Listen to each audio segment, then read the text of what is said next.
UA, ad mediation, publishing, and game economy.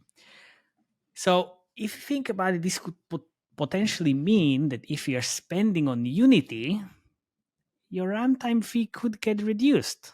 Same thing if you use analytics, which everybody is using, right? A level play mediation, cloud services, and other services from Unity. So this is No Bullshit Gaming Podcast, 2.5 Gamers, sharing actionable insights, dropping knowledge from our day-to-day user acquisition, game design, and ad monetization jobs.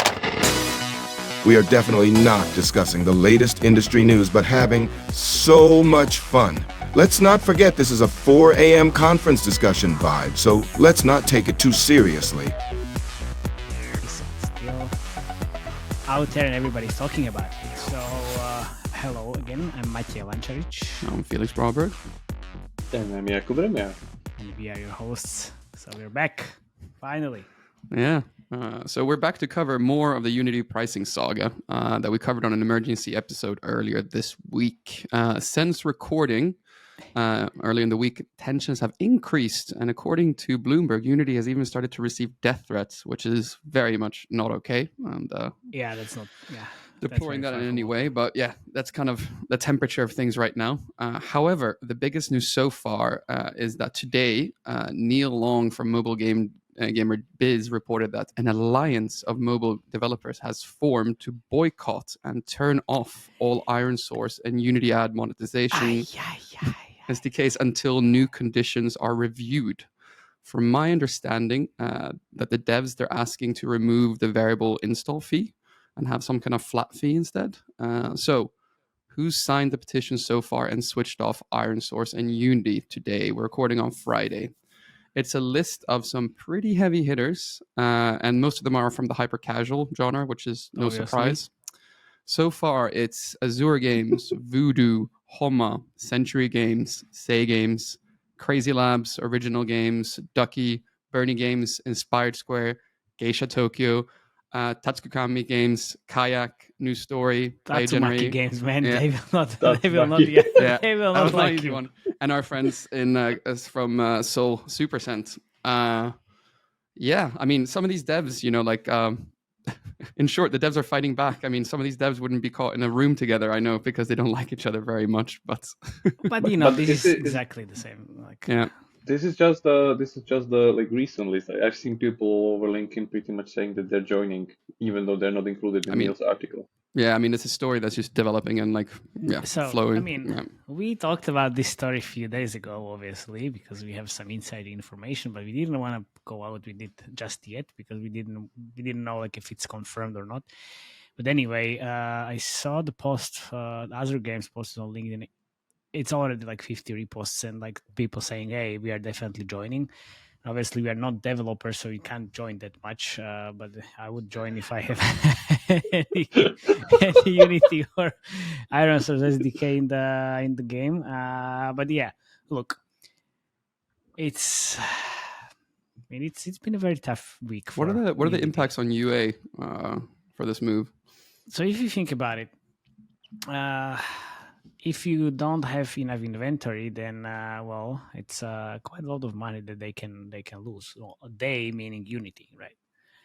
On the other hand, if I think about it, this is only on the monetization side. So what other people could do potentially in these companies as well, they could turn off Unity UA as well, right? Which it's not a bad idea, actually. If you do that, like a lot of other developers will have a little bit easier time because the competition just suddenly disappears. But that's not why we are talking about this anyway. But the fun fact was, like, during this week, in like multiple calls that I had with the companies I work with, this kind of approach appeared like immediately when we started talking, because obviously everybody's talking about Unity, but they were like, but we could just remove Unity from the waterfall immediately and just replace it with some other ad network, and then we would be okay. But they would lose a lot of money, and it was like on multiple calls, and then suddenly this appears. It's like, okay. I still think Unity didn't really think about this very much. I mean, all the I edge mean, cases. anticipated the scale of the backlash. Yeah, pretty much. I mean, From- look, if a lot sorry. like they have they said 230,000 developers with build on Unity. I'm not sure like how many of these still use Unity as an SDK for ad network for ad monetization, but let's say it's like 30%, maybe 40%. Probably 100,000 at least, I'd say. Okay. Yeah. It's a lot of money, honestly, until they kind of review the conditions, which I'm not sure if they are going to do it, honestly. So from an ad monetization perspective, this essentially means that developers, will lose money as long as ironSource and Unity are switched off. In monetization, Unity is a top 5 network always. Developers will lose money. Yeah, developers will lose money. Okay. So yeah, developers will lose money because Unity is always a top 5 network on video, and losing them basically in the stack changes the equilibrium, and that means you're getting a lower ad ARPDAU. ironSource tends on iOS to be quite strong, so it's usually a top 5 network on iOS. And on an ad ARPDAU basis, I've been testing this already with a bunch of clients since Wednesday because people have been angry. And ad ARPDAU decreases are anywhere between 5 to 15% on interstitials and rewarded. Banners a bit less because Unity is not really that strong on banners. It's mainly a video network. So yeah, developers are losing about that much. That might not sound like that much, but keep in mind that some of the pubs that I just read out on the list, these are the pubs that are earning anywhere between $700 to $1 million a day in ad revenue. So losing a bit of that percentage is going to hurt. From a Unity perspective, losing supply will hurt your demand side. Yeah. Margins on ad monetization tends to be around 30%, but on UA, I guess it can go a lot higher. What do you think, Matej? I guess as well. It could be way more than 30%.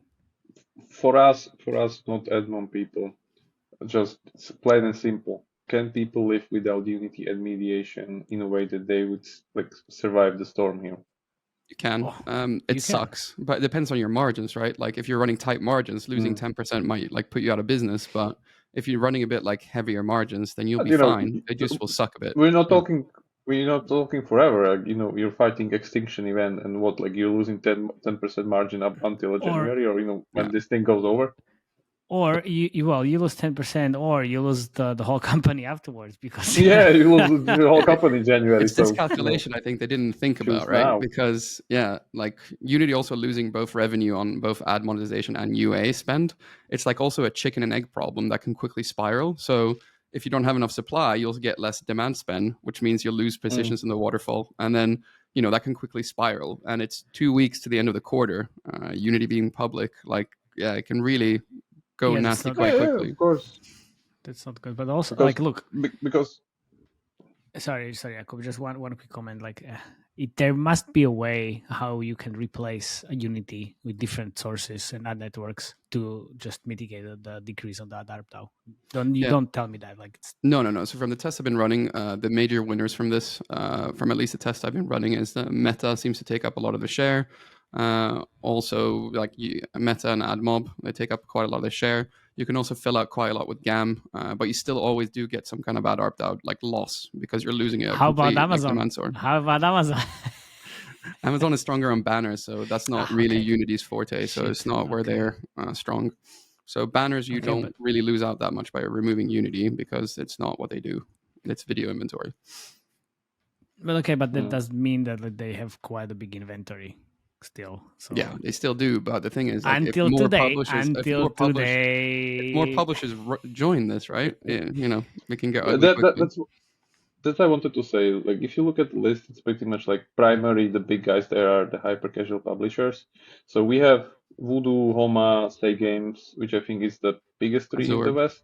Azure Games as well. Come on. And Crazy Labs, and the list would go if I just have it right in front of me because I have. There was Tabnation as well, by the way. So there's Tabnation as well. So. They're already there, okay? Because the guys that we're missing, Rolik, Lion, Supersonic, Ketchup.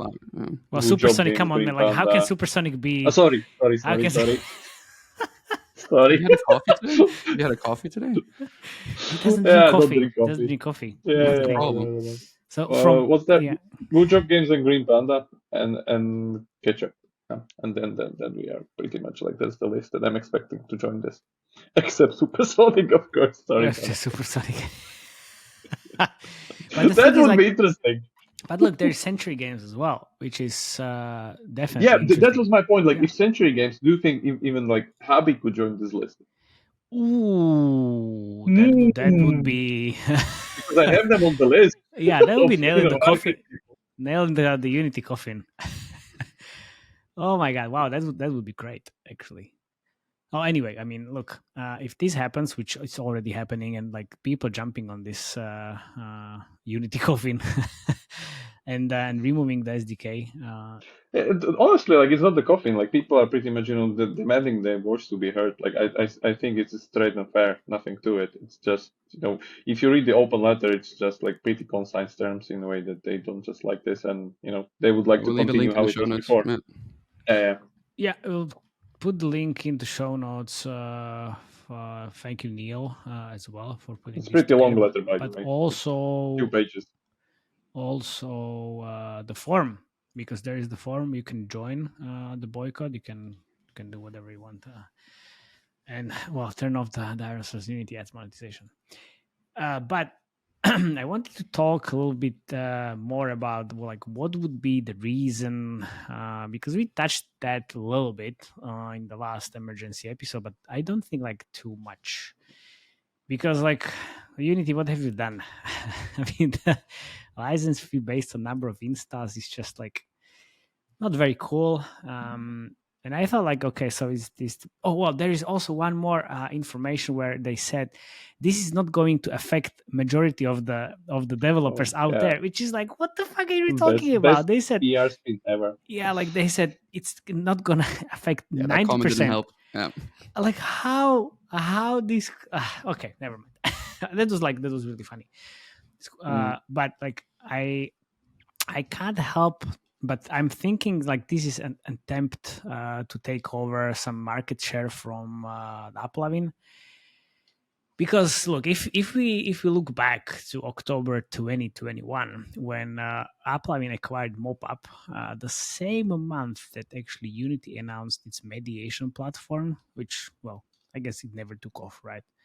No, but nobody cared at that point. It was just like, yeah, okay, great, but nobody moved. But AppLovin actually, after acquiring MoPub, spent like more than 200 million in bonuses to move MoPub customers over to its mediation max, obviously. So right now, we went to Seoul and we attended this Amplify event, and AppLovin said they have more than 150,000 developers in their max platform as of Q1 2023. So let's connect this number. So it's 150K. We can connect it to the latest statement from Unity when they said they have about 230,000 developers that created games in Unity Engine. So it's 150K. Let's say from all of these, I guess some developers didn't create the games in Unity, but still, you get the point. It's 150K developers, which is quite like fucking lot of developers. So this in mind, let's look at the FAQ section again, where we discussed this, that you can get some credits on the Unity runtime fee if you move to Unity level play mediation.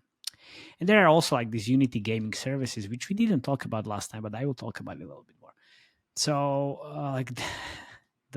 this sentence is amazing. Like, this program enables deeper partnership with Unity to succeed across the entire game lifecycle. Okay, thank you very much. Which is interesting, right? But this puts the whole runtime fee announcement in the mediation war spotlight. So migrate to level play, or you will need to pay a shit ton of money. So sometimes you win, sometimes you need to pay Unity quite a lot of money, like these guys. Because I've been getting these messages as well, Felix. Like you mentioned last time, like 8,000% increase in terms of the fee. But these guys, like, assuming no growth on install base, we would go from paying 25K per year to 720K per year, which is 30x increase of cost. Like, seriously? And guess what? They don't have any ads in their game or app, so they can't play this. Yeah, My they can't people, play. now Yeah, ads are mandatory. exactly. They can't play this level play card at all. So for the smaller developers, I guess there is no other option, like you said, Felix. They just have to migrate to level play mediation to save their companies. The hard thing is, like, I'm sure that they will put on some limits that you have to earn over a certain level a month before you actually like get it eliminated. Like, it won't be earn $2 a month. It's going to be a lot more. Here and it's going to rid of 700k cost. Outstanding move. and also, I think, I wanted to say something now. I don't know what I want to say. Never mind. Maybe it will get back to me. But then again, the rest of the companies already like thinking about changing to Godot or Cocos. You mentioned Jakub on the last episode. But yeah, Unity, like this is not very cool. This is not very cool. What's the sentiment? I know. No. I know it just came back to me. So regarding the credits, so nobody actually said like they're going to waive like the whole runtime fee. Maybe it's gonna be 10% if you use level play, or maybe it's gonna be 20% deduction of the cost. So nobody knows if it's gonna be 100%. So that's the biggest problem, because nobody was able to say like, hey, this is definitely happening. We have these rumors, Unity reps saying this on the calls, but nobody knows if it's going to happen actually. And like then, that's in the other Neil's article, that it's like platform studios currently using level play mediation have already been offered 100% runtime fee waiver. That's what sources told him. Currently. Yeah. Remia, what's the consensus? You're at a conference right now. What's the majority of the devs saying? Yeah, there's not much like devs per like product people here, but what I read yesterday and like day after even, yeah, the Godot founder is kind of scared currently, to be honest, because of all that expectation of people, of and course. the engine is not really able to supplement Unity or even compete with it at the like feature scale of the engine. It's of course a different story like 1-2 years down the line if like this whole thing would shift there. But if anybody expects to get the same level of comfort, even if they start working now in January, to switch to Godot or Cocos, or I even heard Default, the engine that King used for mobile games, or some mythical Unreal Lite version that Unreal will suddenly create out of nothing to hop in on this bandwagon. I also heard that. So now it will be painful. Like, I'm sorry, like there's no like really the best alternative. It will be like cutting your left hand in order for your right hand to survive. That's like that's the analogy I can use here. No, but I know. Yeah, I've talked to a few devs. They said Godot is fine. They even have their own asset store, which is obviously not like as advanced as Unity store. Not as populated. But think about it in this way. So you have this petition or coalition or whatever from developers and Boycott. What if, and I think that's going to happen because it's open source, right? So I think like a lot of developers can help build this quite quickly if they get pissed, because they are already pissed. And they say like, look, so we have 3 months, let's fucking move to Godot and let's make our lives easier and let's try to build something together. And if this boycott happens, it's like it's happening, then this can happen as well easily. That's one of the scenarios where a lot of kind of big companies get behind this in a way. You share their big companies, man. Big companies that they don't give a fuck. They have enough money. No. We're talking about hyper casual studios, man. And it's extinction event for them. They need to do this, otherwise they're dead. Yeah. Okay. So, okay. Fair enough. Trust me, bro. They'll do it. They will do. Yeah, of course. But I thought you mean like big companies like King or whatever. No. We're not talking about like guys like I don't know. Supercell, I think they uses their own engine, but all these other people have their own engine. Yeah. They won't like it won't match. Like I think it's possible, but it still will be very, very rough. If it goes this way, my way or highway, that like everybody stays on the boycott side and just migrates to Godot, Default, or whatever other engine, it will be rough, very rough. So, and think about also about like all the developers and their kind of a, knowledge invested in Unity. It's not really that Yeah. kind of a one shift. Like But it's honestly, like look. So giant I just value lost, yeah, literally. exactly because like everybody was kind of trying to master Unity and Yeah, to like be to be I'm reading all the Twitter posts from people like that, even teaching Unity to like starting game devs or like in kids to school and and stuff even like that. Yeah, university said okay exactly. fuck you Unity, we are going to teach something else. Like But to play the devil's advocate a little bit. Like I also heard this other angle that yeah, of course, Unity needs to do something because they're just not profitable for 10 years. Their of stock course crashed after the market crash. They're like half of their IPO price after 2020 IPO currently. This thing didn't also help them that much, it seems, because the stock tanked again, and they are just probably pushed into profitability by shareholders. And I guess this is the best idea they could spin off. Like I don't know, sure. like nobody understands why it's install based if we live in this rev share industry that everything's rev share based. How can you track these things? Like tracking things is When much like more difficult than just seeing since we invoices last come. talked, they updated the FAQs. They use they also has this like install bombing and destroying Yeah, competitors.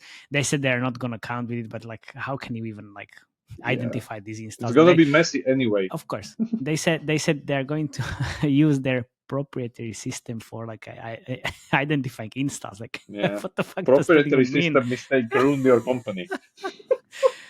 But what we didn't actually talk about was like the pricing of the packages because in these conversations that I had with others, uh, one of my friends said, "Look, whoever doesn't upgrade to Unity Pro after reaching 200k installs is a fucking idiot." Which is not my words, but I kind of agree, because if in fact you should really be paying Unity license fee if you are developing a game seriously, right? So I was looking into this like different tiers, which is personal, pro, enterprise, and industry, which is going to change, and then you will need to pay $400 per seat in the pro, but now it's like $1,800 per year on the pro package. And then, with the pro license, the install fee is getting significantly lower, and it's not like 20 cents anymore on like all of the thresholds. So, like if you don't know these numbers, guys, like definitely check out our latest video over on the Unity case where we It's talked the about the infamous table. the infamous table. But look, this is the thing. So I guess they need to earn some money finally and get to profit, which is Somehow. fair. It's fair, but like if you're then again think about it in a different way, almost nobody was paying anything from these like 230,000 developers. So But think about it the other way around. Unity is not currently the engine company. Engines really, aren't that big of a source of revenue for anyone, even not for Epic. Like Epic's yeah, making I know shitloads of money yeah. on Fortnite, not Engine. Yeah. And Unity actually is currently an ad-based company, if you like it or not. Like they're making Yeah, most of their like overall revenue on ads. of So course. I guess like this backfired spectacularly if those names we read just about like a few minutes ago, all those hyper casual studios, Yeah. turns off Unity from their mediation and it tanks them, like their actual revenue. Like I know it's raised to the base in a way that everybody's losing now. It's like I'm gonna lose less than you are gonna lose or stuff Yeah. like that. But if you're fighting extinction event, like if we're not Oh gonna yeah. do it, we're gonna die by January. Then so what?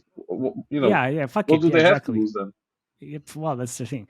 And also, again, we are talking about hyper casual developers, which Their usually elbows have find been out for years. yes, yeah. Yeah. So they've been dead for a lot of They're undead multiple by this years. Yeah, time.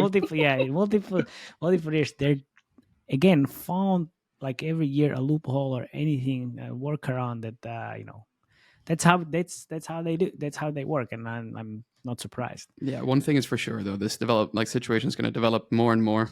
We'll see what happens. Which publishers will actually join the boycott, but it's not going to be over. This is going to be messy for a month at least. But like since this happened on Tuesday, like everybody's talking about it. Like literally, no one's working, everyone's gossiping. Maybe. mean, kudos to Arseny who became the meme king. Memes are great. It was amazing. But I wanted to talk about one more thing before we start laughing and making jokes, because I still think that this is a little bit confusing. If we get back to this like infamous paragraph where they say you can get credits for Unity runtime fee based on adoption of the Unity services beyond the editor, which this is the interesting part, because then when I open up the Unity gaming services, it's on their website, which is basically everything connected to accounts, multiplayer, content management, DevOps, analytics, player engagement, community, reporting of crashes, and then we have this like special section which is grow your game, obviously connected to UA and ad monetization. So you have ad monetization, which is again admon, UA, ad mediation, publishing, and game economy. So if you think about it, this could potentially mean that if you're spending on Unity, your runtime fee could get reduced. Same thing if you use analytics, which everybody is using, right? A level play mediation, cloud services, and other services from Unity. So I still see some kind of backdoor in this. You mean like the ads are mandatory wouldn't be the case here, that you would use other services to put the waiver there? Obviously, the ads are mandatory is like one piece of the puzzle. So let's say you have level play, or if you the fact that we're speculating on this, though, it just shows how the delivery of this bombshell news was just bungled completely. Because there are so many edge cases, like they didn't even think about.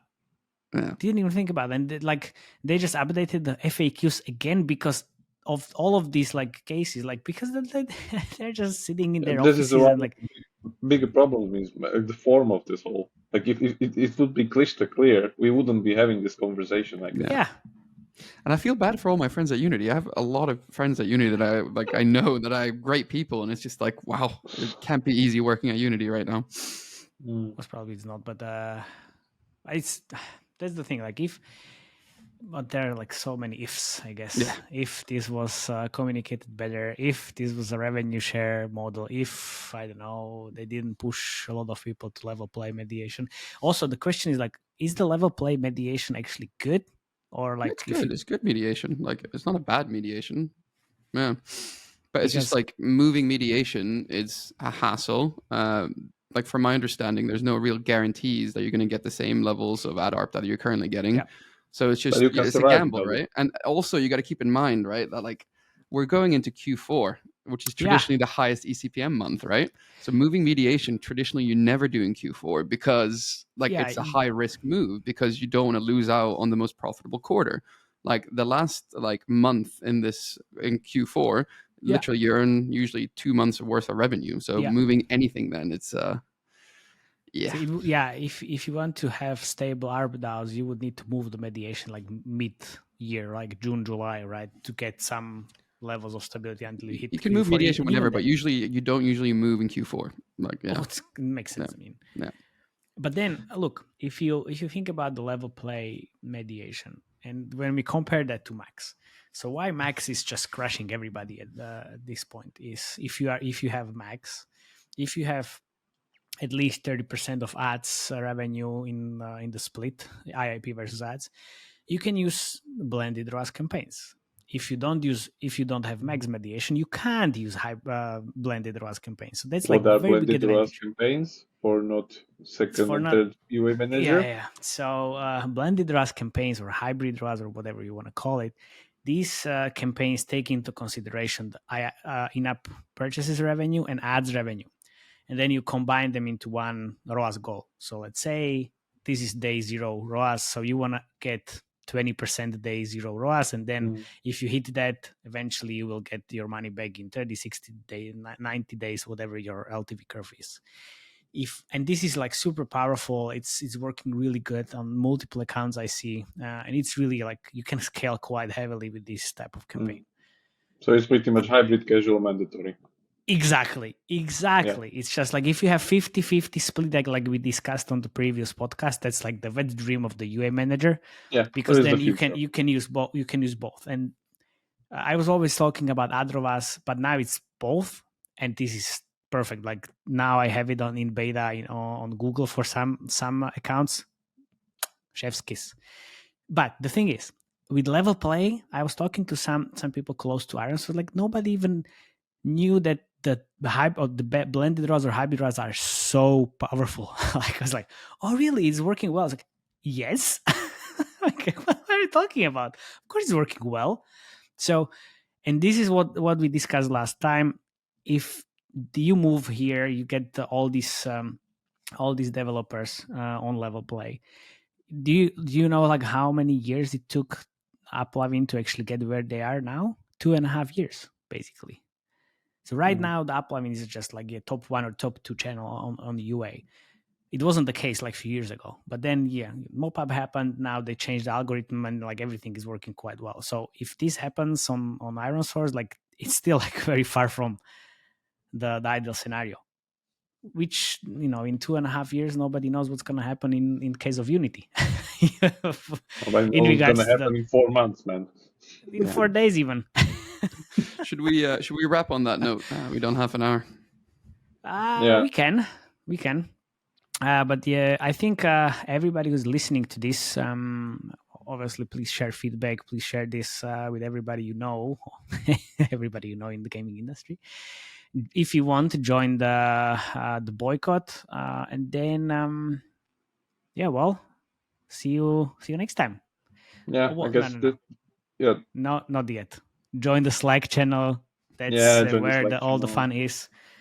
Where everybody's talking about. Wanted to say that this was already our second episode of like Developer Strikes Back, and I guess next week we get another one called like not Return of the Jedi, but probably something in the similar manner. Hopefully, Return of the Status Quo. Hopefully, we can get back to our regular scheduled programming. Yeah, of course. All right. Thank you very much, guys. Bye. See you next time. Yeah. Cheers. See you around.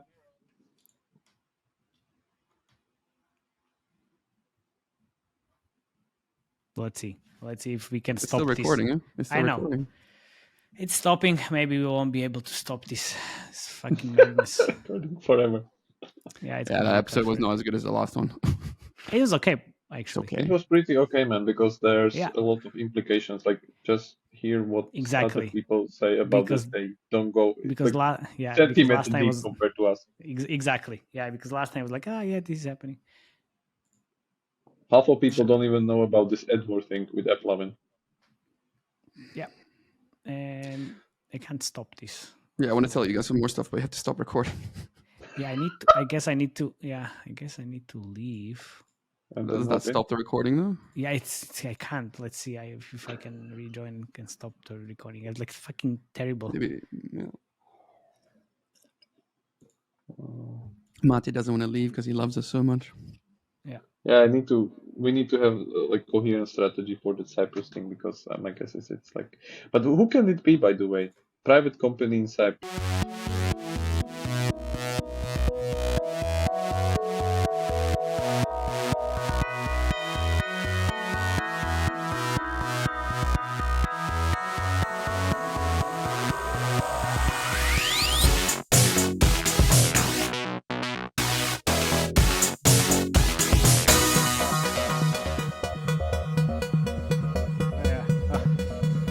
Okay. Oh my god, it's great. Okay, amazing.